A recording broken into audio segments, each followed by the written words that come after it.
ছাদ থেকে লাফিয়ে পড়ার ঠিক আগ মুহূর্তে মিতু দৌড়ে এসে দিশাকে জাপটে ধরল। দিশা ভয় আর রাগে থরথর করে কাঁপতে লাগলো।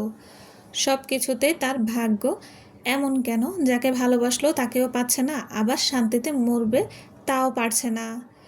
একরাশ ঘৃণা নিয়ে সে মিতুর দিকে তাকালো। এই মেয়ের জন্যই তো সব। আজ রূপ আছে বলে সব তার পায়ের কাছে। আমাদের মতো গভীর ভালোবাসাও ঝলসে যাচ্ছে তাদের এই রূপের আগুনে। আর এখন এখন কি হবে? এই নিশ্চয় ডেকে সবাইকে বলবে, দেখো দেখো তোমাদের আদরের মেয়ের কর্মকাণ্ড। আমাকে নিয়ে তো অনেক কানাঘুষা করো, এখন এখন দেখো কি করছে। ভয় নেই, কেউ জানবে না। দিশা অবাক হলো মিতুর শান্ত শীতল কোমল কণ্ঠে। কেননা মিতু নামের এই মেয়েটাকে সবাই অহংকারী, রাগী, দাম্ভিক মেয়ে হিসেবে চেনে। কারো সাথে মেশতো দূরের কথা, তেমন একটা কথাও বলে না। পারিবারিক সব অনুষ্ঠান থেকে দূরে দূরে, শুধু লেখাপড়া আর নিজেকে নিয়েই ব্যস্ত। আত্মীয় স্বজনের মধ্যে তাকে নিয়ে খুবই কানাঘুষা চলে। অনেকে তো বলে রূপের দেমাগে নাকি মাটিতে পা পড়ে না। এই বিয়েতেও আসার কথা ছিল না। বড় চাচা মানে মিতুর বাবা এক প্রকার জোর করে ধরে বেঁধে নিয়ে এসেছে। মিতু শান্তভাবে দিশার হলুদের শাড়ি ঠিক করে চোখ মুছে বলল, একটা গল্প শুনবে দিশা? দিশা দুপাশে মাথা নাড়ল, মানে সে শুনবে না। মিতু চোখ মৃদু বন্ধ হেসে করে আকাশের বলে, দিকে বিয়ের তাকিয়ে পর বলল, বিদ্যা ছাড়তে যদি বলি পারবে নাকি গল্পটা বাদর আবার? গিয়ে ছাড়বে? দিশা কিছু এটা বলল তো না। তোমার এক শিক্ষক পলকে বর ঠিক মৃত্যুর করবে। দিকে তাকিয়ে মিস্টার রইল। রবিন তার ঘরে মনে ঢুকে হলো জুতা স্বর্গ থেকে খুলছিলেন, এক তার অপ্সরা স্ত্রীর নেমে কথা তার সামনে শুনলেন। দাঁড়িয়ে আছে। এত সুন্দরও বুঝি কেউ হয়? মৃত্যু একটা দীর্ঘশ্বাস ফেলে বলল, এসএসসি পরীক্ষার কিছুদিন আগে শাওন ভাই আমাদের বাসায় থাকতে এলেন। মাই নিয়ে আসলেন। লেখাপড়া ও ওখানে থেকেই করবেন, কারণ কিছু খারাপ ছেলে পেলে আমাকে বিরক্ত করতো। মাকেও তো করতো না, বাবা তো তখন বাহিরে। তাই সাহস করে আর গার্ডিয়ান হিসেবে মা তাকে নিয়ে আসলেন। আমার জীবনের সবচেয়ে সুন্দর স্মৃতি হলো সেই দিনগুলো। ভার্সিটি যাওয়ার সময় আমাকে স্কুলে নামিয়ে দিতেন। পথে সে কত কথা বলতেন। একবার একটা দিয়ে শুরু হলেই হলো, কোথা থেকে যে কোথায় চলে যেত তার কোনো হিসেব নেই। আর আমি মুগ্ধ হয়ে সেই উদ্ভট আজগুবি কথাগুলো শুনতাম। তার সব কিছুতেই আমি মুগ্ধ হতাম। তার হাঁটা চলা, কথাবার্তা, খাওয়া দাওয়া, তার সব সব সাধারণ জিনিসগুলো আমার কাছে অসাধারণ লাগতো। আর সে তো সে যে কেমন সেটা তো জানোই। দিন দুনিয়ার কোনো হুঁশ নেই, যা মন চায় তাই করেছে। তার আশেপাশে যে অতিরূপবতী এক মেয়ে মুগ্ধ হয়ে ঘুরে বেড়াচ্ছে, সেই দিকে তার খেয়াল নেই। আমার জায়গায় যদি তুমি বা আমাদের অন্য কোনো কাজিনও থাকতো, আমার ধারণা সে ঠিক এভাবেই ট্রিট করতো। তার কাছে আমি কোনো বিশেষ ছিলাম না, শুধু ছিলাম একজন। আমার রূপ তাকে মুগ্ধ করতে পারেনি। সে মুগ্ধ হতো কিসে জানো? আমরা যখন রাস্তায় জ্যামে আটকে থাকতাম, তখন দেখতাম সে মুগ্ধ হয়ে তাকিয়ে আছে একটা পথ শিশুর দিকে, যার নাক বেয়ে প্যান্ট পড়ছে আর হাতে 2 টাকার একটা লাল ললিপপ আইসক্রিম। হাঁ করে তাকিয়ে থাকতো আকাশের দিকে যখন ইয়া বড় থালার মতো একটা চাঁদ উঠত। উপর হয়ে বসে অপলক তাকিয়ে থাকতো যখন বৃষ্টির ফোঁটাগুলো মাটিতে ছুঁয়ে আবার একটু উপরে উঠে যেত। তখন তখন তাকে দেখে আমার কি ইচ্ছে হতো জানো? তার কানের কাছে ফিসফিস করে বলি, আমার দিকেও এভাবে একটু তাকান না শাওন ভাই। পানিগুলো মাটিতে যেভাবে ছুঁয়ে যাচ্ছে, আমাকেও একটু এভাবে ছুঁয়ে দিন না। না, সে তাকায়নি। তার মুগ্ধতা ছিল অন্য কিছুতে, যেটা আমার মধ্যে ছিল না।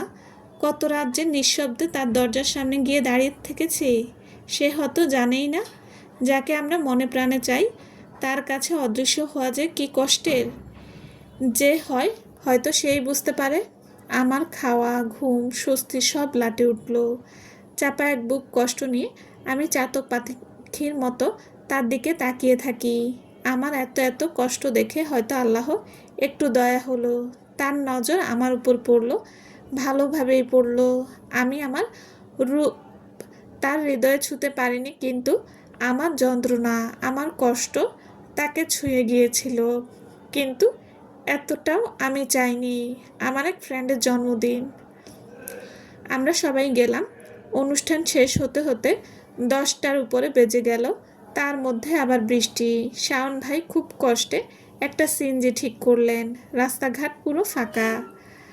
আর এই সুযোগটাই সেই ছেলেগুলো নিল যারা আমাকে বিরক্ত করত। মৃত্যুর কণ্ঠ কেঁপে উঠল।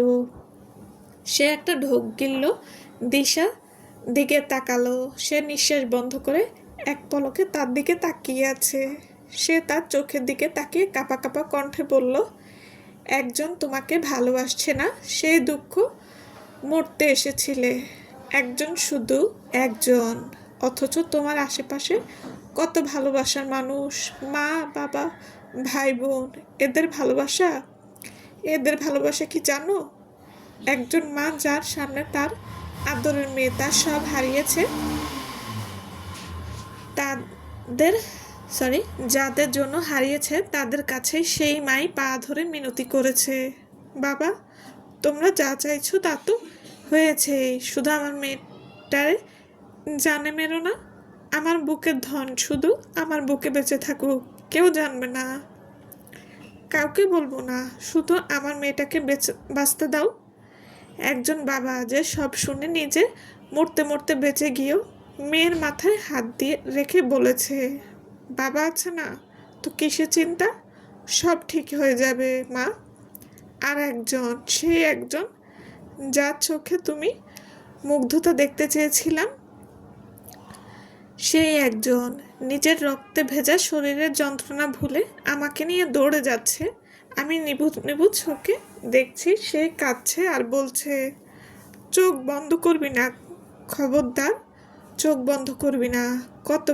কতবার যে মনে হয়েছে মরে যাই, পরক্ষণেই মনে হয়েছে কিছু অমানুষের জন্য কেন মরবো, কেন এত স্বার্থপর হব। এই যে এত এত মানুষ নিঃস্বার্থভাবে সে ছোটবেলা থেকে ভালোবাসে যাচ্ছে, তাদের রেখে কীভাবে যাই বলো তো। সব কিছু থেকেই নিজেকে গুটিয়ে নিলাম, সব বদলে গেল। শুধু বদলানো না, সেই আগের মতোই, যেন কিছুই হয়নি, ঘুরছে ফিরছে, আমার সাথে অযথা বকবক করছে। এখন আর আমি রাতে তার দরজায় গিয়ে দাঁড়াই না, মন দিয়ে কথা শুনি না, তার চোখে মুগ্ধতা খুঁজি না, কিন্তু সে খুঁজে বেড়ায়।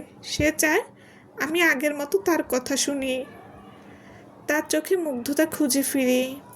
গভীর রাতে তার দরজার সামনে দাঁড়িয়ে থাকি। আমি জানি সে রাত জেগে বসে থাকে, মনে মনে প্রার্থনা করে সে আসুক, আর একবার আসুক। কিন্তু সে জানতো না এটো খাবারে কখনো দেবতার পুজো হয় না।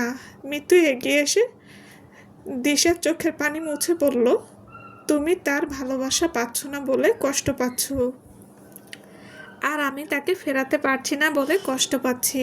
চলো নিচে যাই, জীবনকে এত তুচ্ছ করতে নেই, সে তো খুবই মূল্যবান। সে তোমাকে 2 হাত ভরে দিচ্ছে, শুধু কুড়িয়ে নাও। একজনেরটা পাচ্ছ না, না পেলে থাক না কিছু অপূর্ণতা। তুমি কি জানো এই অপূর্ণতাগুলোই তো আমাদের বাঁচিয়ে রাখে, অনেক ভালোভাবে রাখে। সমাপ্ত। আসসালামু আলাইকুম। গল্পটা কেমন লেগেছে প্লিজ জানাবেন, আর সবাই ভালো থাকবেন। আল্লাহ হাফেজ।